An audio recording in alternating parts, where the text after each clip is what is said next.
ध्यान दीजिए, जो जितना अधिक नाम जप करेगा उसे उतनी ही अधिक भागवतिक शक्ति प्राप्त होगी।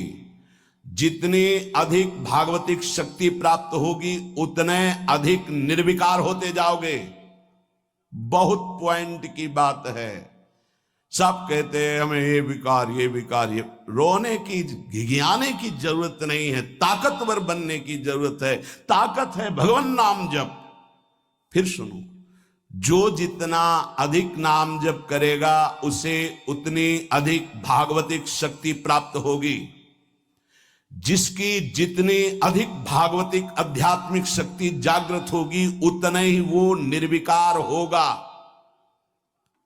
जिस व्यक्ति को गुरुदेव ने जो मंत्र जो नाम दिया है, उस एक मंत्र एक नाम को बहुत काल तक जप का अभ्यास बनाओ। ये बहुत कठिन बात है। कल भी शाम के कह रहे थे कि एकांत में किसी एक मंत्र पे रखना, इसकी चाल है, पकड़ी गई चाल। जब मंत्र में लगे तब पद की बात कर रहा है, पद चलाओ। जब पद में लगे तो नाम की बात कर रहा है, नाम चलाओ। जब नाम में लग गए तो कहता मंत्र चलाओ।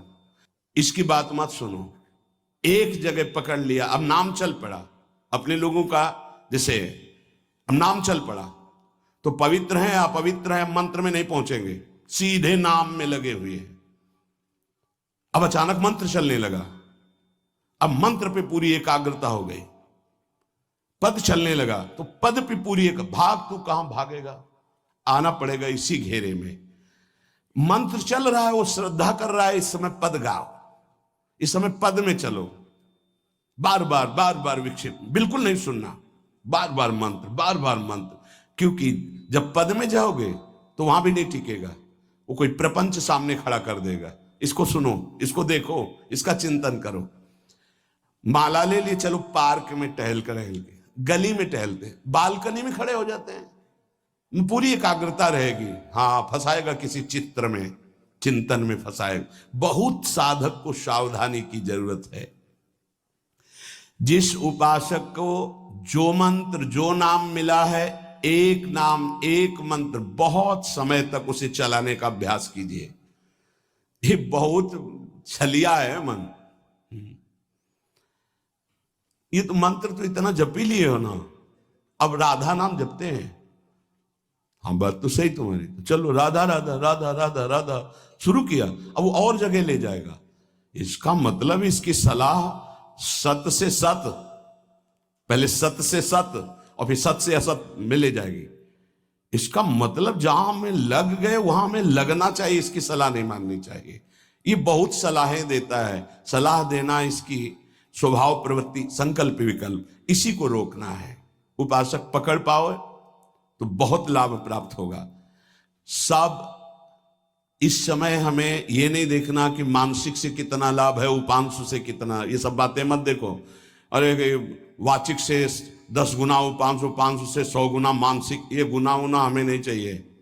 इस समय हमें भगवदाकार वृत्ति करनी है। हमें कोई लाभ हो हानि हो, गुना से मतलब नहीं है। वहां जपने से इतना लाभ, वहां जपने, हमारा केवल लक्ष्य है प्रभु का स्मरण। पकड़ो बात। अब वो अगर मानसिक नहीं हो रहा तो उपांशु आते हैं, उपांशु नहीं हो रहा तो हम वाचिक आते हैं, वाचिक नहीं हो तो हम कीर्तन करते हैं। छोड़ेंगे नहीं तुम्हें, बख्शेंगे नहीं। अनन्य चेता सततम, हमें सतत अनन्य चित्त को अपने आराध्य देव में जोड़ना है। जिस उपासक में भोगों की त्याग वृत्ति अधिक है वो बहुत जल्दी सिद्ध होता है।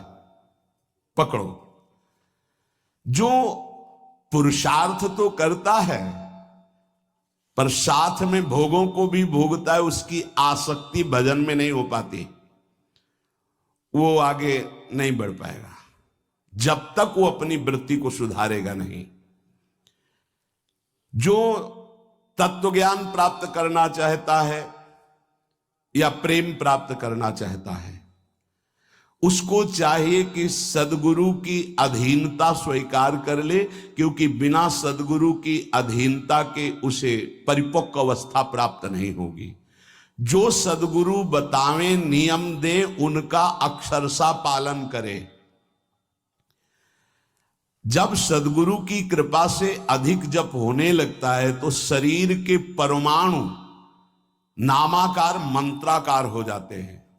जैसे आपको सत्संग में याद हो बताया कि पूज्य बाबा श्रीधर जी के जब चरण चापने 8 बजे रात्रि के जाते थे तो चरण स्पर्श करते ही ऐसा लगता मशीन फिट हो गई हृदय में, मंत्र ऐसे चलने लगता। तो अधिक समय बाबा की समीपता में बिताने की कोशिश करते, पर वो जब एकदम भाव में डूब जाते तो अपने लोग छोड़ के चल देते थे, विक्षेप न पहुंचे उनको। बड़ी उत्तम अवस्था पूज्य बाबा की, बड़ी उत्तम अवस्था। भजन और दैन्यता ये 2 जीवन में उनके बहुत जोर की थी। कहीं कोई किसी भी तरह का अभिमान नहीं, दैन्यता की मूर्ति। और भजन के तो इतने भूखे कि रात दिन करने पर जो वैष्णव जाए उससे यही भिक्षा मांगते थे, राधा रानी से प्रार्थना कर दो कि थोड़ा भजन बन जाए। यहां थोड़ा भी भजन नहीं बनता और हम कहते हैं भजनानंदी, और वो भजनानंदी और वो कह रहे हैं कि थोड़ा भजन बन जाए। क्या भजन से प्रीति है उनकी। अधिक जप करने से शरीर के परमाणु मंत्राकार नामाकार हो जाते हैं। बड़ा प्रभाव है महापुरुषों के स्पर्श का।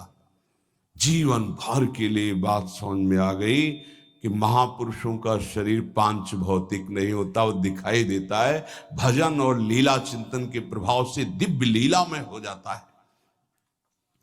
अधिक जप करने से शरीर के परमाणु मंत्राकार हो जाते हैं, नामाकार हो जाते हैं। सच्ची हम जीते ही उनकी चरण रज से, उच्छिष्टामृत से, उनकी करुणा कृपा से ही हमारा जीवन है, चाहे परमार्थ में चाहे स्वार्थ में।